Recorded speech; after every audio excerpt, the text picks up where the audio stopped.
empower every person to succeed within the context of a thriving community.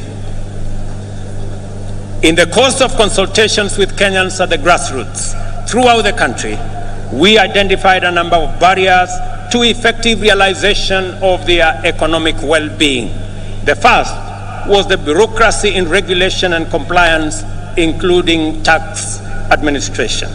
Second, the extreme informality of most enterprises, which effectively relegated them to the margins of empowerment, facilitation, or even recognition as lawful undertakings.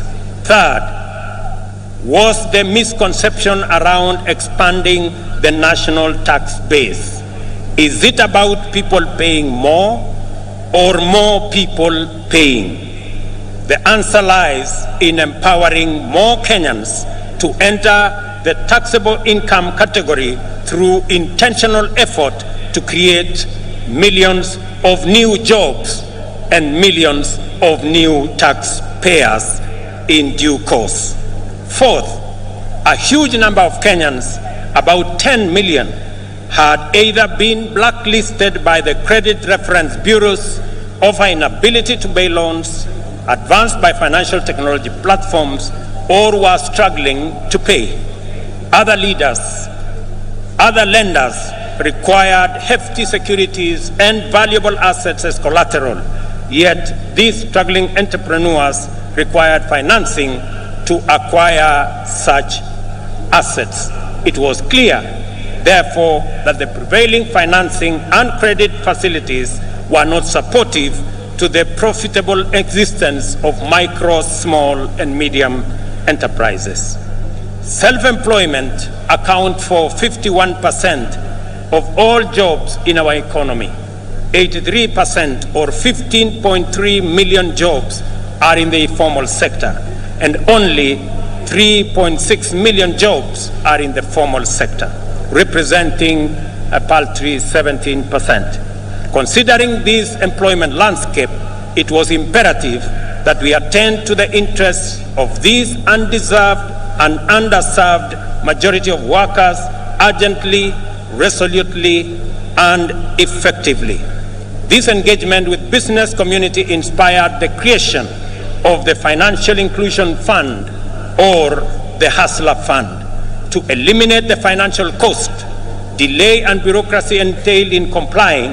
The facility employs the latest fintech powered by Kenyan telecommunications corporations.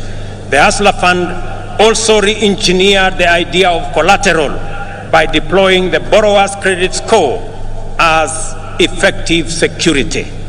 Without a doubt, the Hustler Fund has been more than transformational. In fact, it is revolutionary.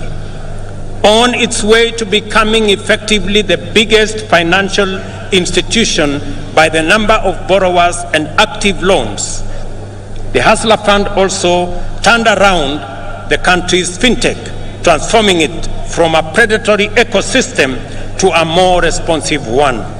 As a result, Kenya's digital economy has received a tremendous shot in arm, as demonstrated by reports that Safaricom alone has enrolled at least 2 million new subscribers into their financial ecosystem, courtesy of the Hustler Fund. Today, as we celebrate progress in achieving economic freedom, we also celebrate our digital economy. Powered by our famous fintech community, Kenya's legendary spirit of enterprise has entered the digital space. Kenyans responded to this promise of economic freedom in unequivocal terms. The total number of digital transactions now at the Hustler Fund stands at 42.5 million, through which 20.2 million Kenyans have accessed nearly Kenya shillings 30 billion and repaid close to 20 billion, with 7 million Kenyans being constant and repeat customers.